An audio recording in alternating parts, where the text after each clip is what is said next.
We're recording. 5, 4, 3, 2. Hi, welcome to Mrs. Calabash. Sorry, I missed you. I missed my shot. Sorry, start again. We're still recording. Hi. No. 5, 4, 3, 2.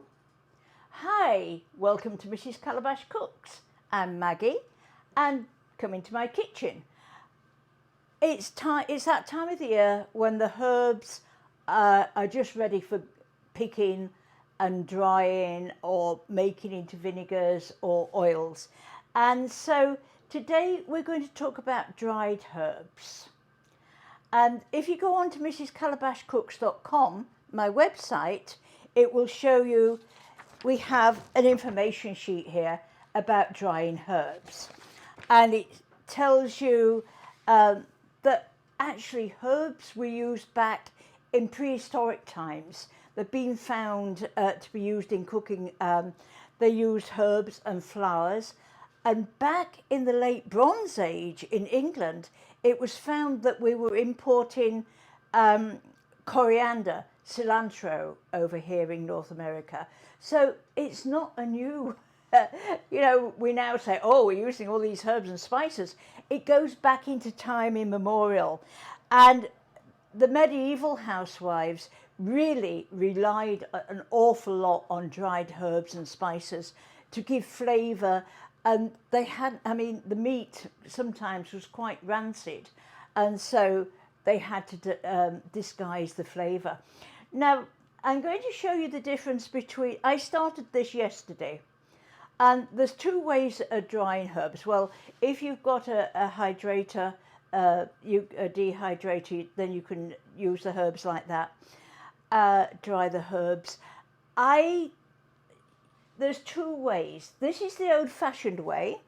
As I say, I started this yesterday, so they are a little bit wilted.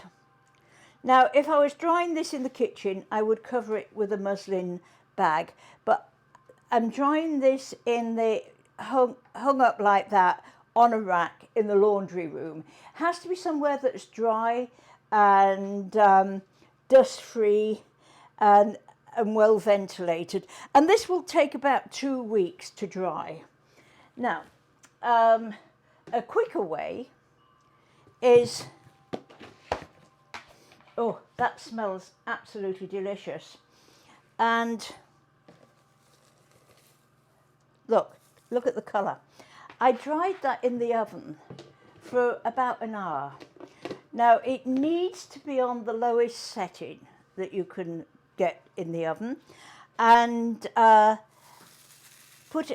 just lined a baking sheet with some parchment paper, and you can feel it crunchy between the fingers so that you know when it has actually dried. And I want it to be a little bit finer, so I'm going to put it just in a polythene bag so I don't make a mess, like that, and just roll it with the rolling pin.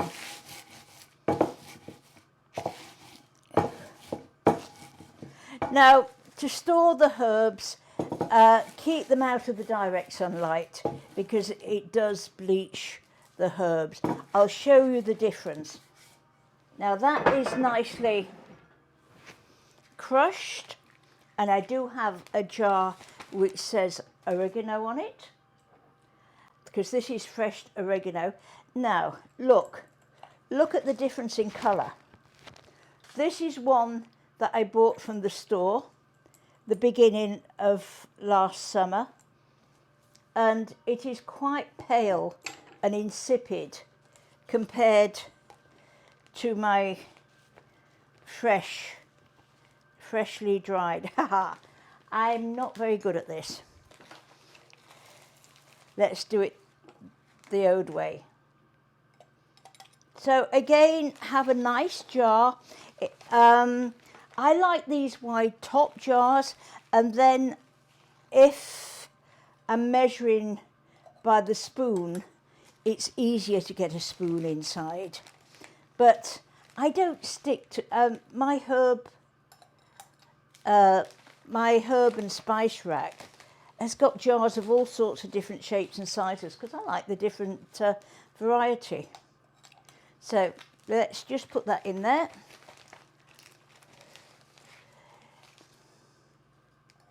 They're at the freshest if you can use them within 6 months, but I usually try to keep them for the year. Let's just take that over there. Clear my table.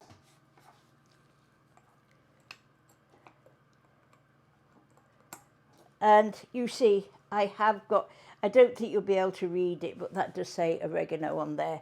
It's a very, very faint label. Now this won't be wasted. That will go in the composter. But you can see the difference in the colour. And my parsley on the spice rack was getting, again, a little bit past it. So yesterday I gathered the final bits of my parsley till it grows again, dried it in the oven, and that. So I've got 2 nice, fresh, dried herbs that I've got out of the garden.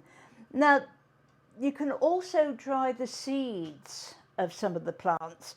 So cilantro, coriander, fennel, dill, after flowering, they do have the seeds.